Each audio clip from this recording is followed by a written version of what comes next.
Hello guys! Welcome back to my channel. So ayan, namamaril na si ma'am ng alcohol. So, andyan na rin ang mga bata.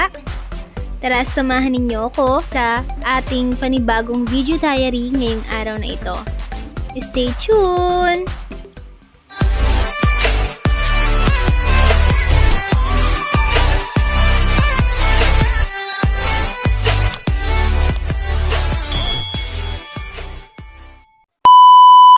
Ayan, so pagkatapos ko mag-time in, pumunta na ako sa aking station, ang aking paboritong spot sa school. Ayan.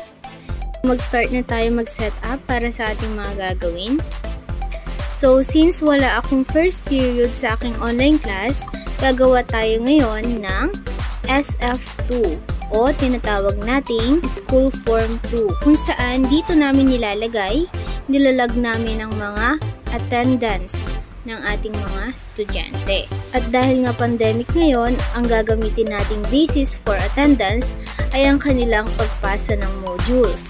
So, meron kasi tayong schedule for passing of modules, yan ay tuwing Wednesday morning.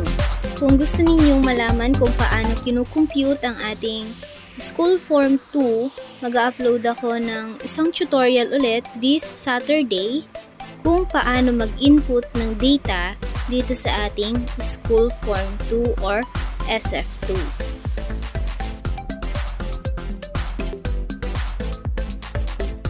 At pagkatapos ko itong gawin, ay in-upload ko na rin ito sa aming Google Drive.